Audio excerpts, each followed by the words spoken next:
Hello there, I'm just Rich and welcome to this month in movies. Today we're looking at the DVD and Blu-ray releases of November 2016, so why don't we get right into it?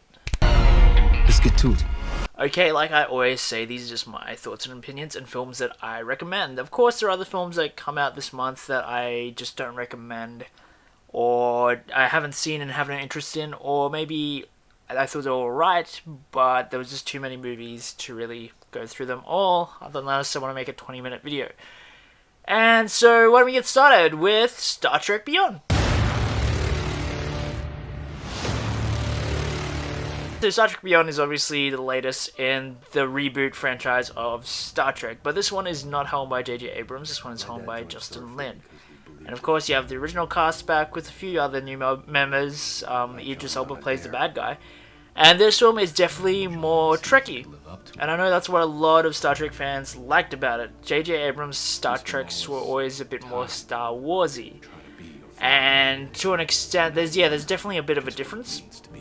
And for me, I prefer the Abrams ones, to be honest. I thought this was still good, but I just thought the pacing, the way it was put together, just wasn't as exciting. Like, Abrams has a lot of forward momentum in his films, which I like.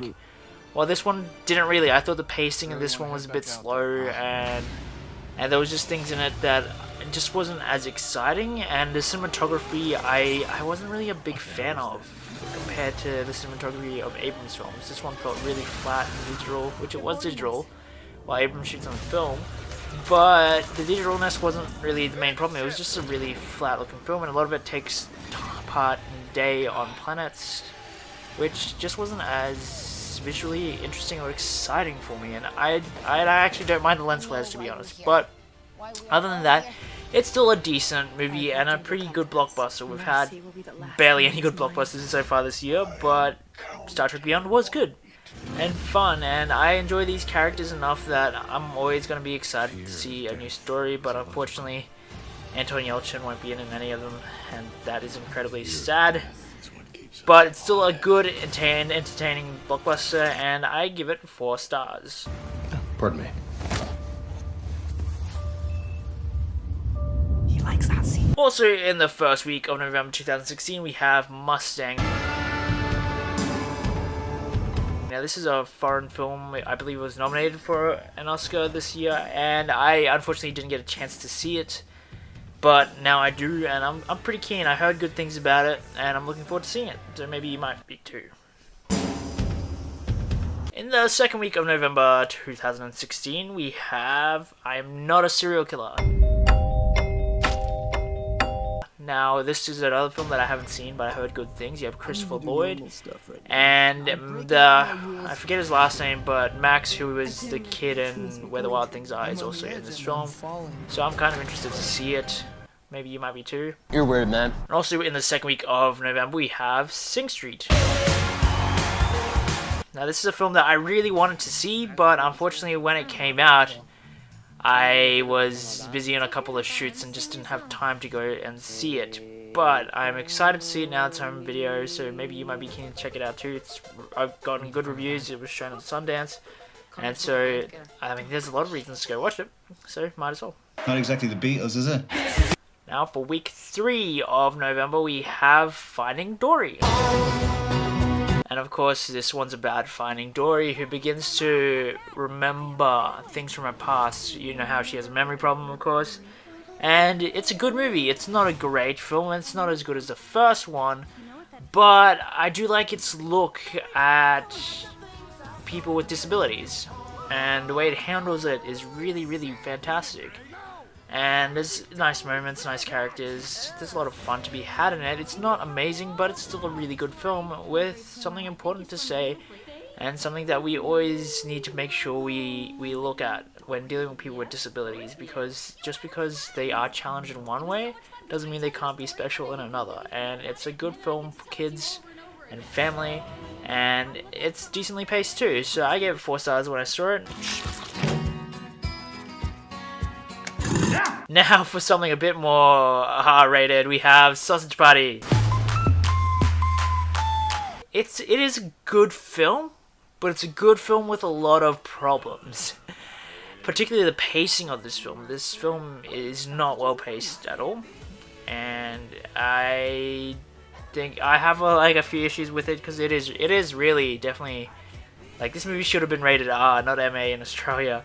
It is really graphic. There's heaps of swearing, but there's also a lot of hilarious jokes, and it's like this whole kind of like this balance of really raunchy and offensive humor with some actual interesting subtext, but the logic of it all doesn't really all work to back up the subtext. But that's a whole other video to get into another time. I did record a review for this, but I didn't end up having time to edit it and put it up in time. But I still thought it was a decent film that was definitely entertaining and was definitely funny, but morally I'm a bit conflicted about watching it again.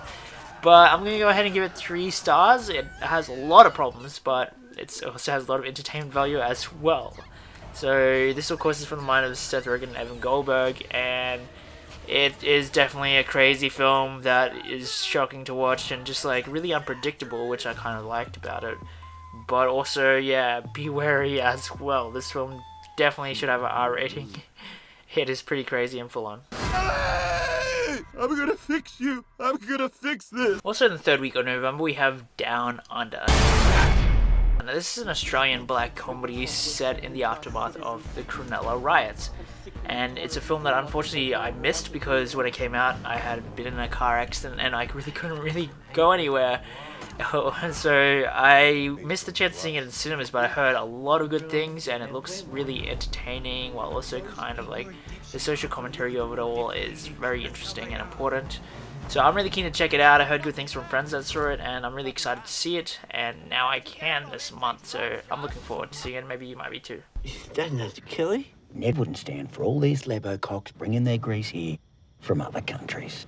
The killer was Irish. Lastly, for the 3rd week of November, we have It's a Wonderful Life, the 70th anniversary edition.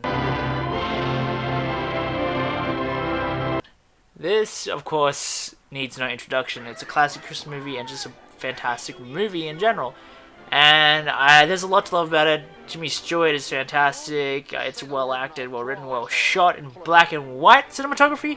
Unfortunately, the Blu-ray before this in Australia is the colorized version, and I hate that version so much. So I'm hoping this one is black and white, just like it's originally intended for. And I look forward to owning it in black and white and not in color this time. I really don't like the color version, but it's a fantastic film that I give 4.5 stars to. Really is great, and if you haven't seen it, you need to go see it because it is a classic. Now for the 4th week of November, we have Highrise. Highrise is the latest film from Ben Wheatley, and it is of course based on a novel of the same name and stars Tom Hiddleston. And you have Luke Evans, Jeremy Irons, Sienna Miller, Elizabeth Moss. It's got a really good cast, and it is a film about a lot. There's a lot going on in this film, and so much so that it is a bit of a jumble, but it's still a really politically charged and really interesting film that is absolutely gorgeous. The cinematography is fantastic, the production design as well. I really like the style, and it's a film about man kind of devolving, and there's a lot to dig into, a lot of social commentary, and it's fantastically acted. I love the music. It's a really great film. It just doesn't always come together in the best way possible, but I definitely recommend checking it out. It's original, it's inventive, and it's pretty thrilling. But of course it is rather adult as well, and there's a lot of dark comedy to enjoy too. So I definitely recommend checking out Highrise. I give it 4 stars. What can you see through that thing?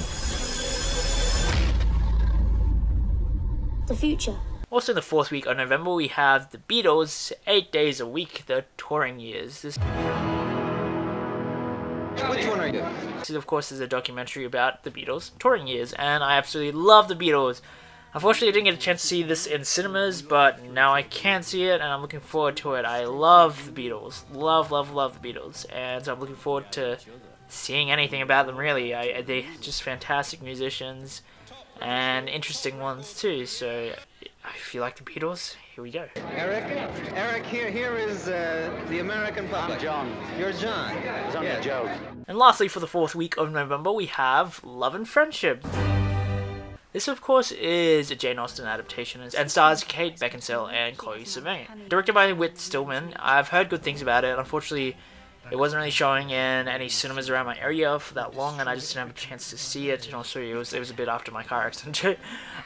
But I'm looking forward to seeing it. I love Jane Austen, and I am looking forward to seeing this film for the talent involved and just the good things I've heard about it too. So maybe you might be as well. Lady Susan. How dare you address me, sir? Be gone, or I will have you whipped. Outrageous. Have you never met him? No, I know him well. I would never speak to a stranger like that. And for the last week of November, week 5, we have Kuba and the Two Strings. Kuba and the Two Strings is just a fantastic piece of art. It's a gorgeous looking film with gorgeous cinematography, fantastic and out of this world animation, and a great voice cast, and it all just comes together in this great kind of mythic tale, and I loved it. It's a great film with fantastic music, just the story, the script. It's just like a legend long forgotten brought to life from Travis Knight, who of course founded Leica. And it's just a beautiful, beautiful film with a lot of heart, emotion, drama, sense of adventure, excitement, and a lot of heart. And so I highly recommend it. It's one of my favorite films of this year, probably my top 5 at the moment. So I give 4.5 stars, and I highly recommend checking it out. It is a brilliant film and just a fantastic looking one, and just visually a piece of art. So I definitely recommend checking out Kuba and the Two Strings, and I can't wait to own it as well. And definitely watch it in 3D, guys. That's one thing I've learned from stop motion movies. They look fantastic in 3D. So there you go. Do you need a little help? No. And last but not least, for the week of November, we have The Shallows. Directed by Jaume Collet-Serra. This, of course, stars Blake Lively and is the Blake Lively shark movie. And basically, it is a film about survival. It is kind of like a classily shot B-movie, basically. It's got good cinematography, it's very strong performance from Blake Lively. But the first half of its first 2/3 actually is like really well done, well handled, fantastic suspense, thriller piece. But the last third, the last act of this film really goes into like ridiculous B-movie level kind of action, and it's entertaining. Don't get me wrong, it's entertaining as hell, but it all the goodwill it builds up in the first 2/3 is like long gone by the last act of the film, because it just gets ridiculous. And there's nothing wrong with that. It's an entertaining film. It's well handled. Everything's really well done, but it's just it becomes a lot less intelligent as it goes along. And really, it kind of is just a classy B movie, but a well done and entertaining one. And unfortunately, goes for 1 or 2 minutes too long, because there was a perfect beat for it to end on, and it has to keep going, unfortunately, when it could have ended on a perfect moment, but unfortunately it didn't. But at the end of the day, it's a good film, and I actually know a few people that worked in it, and I give it 3.5 stars. It's entertaining, don't get me wrong, it's definitely entertaining, and I recommend it for just like if you're looking for something exhilarating to watch.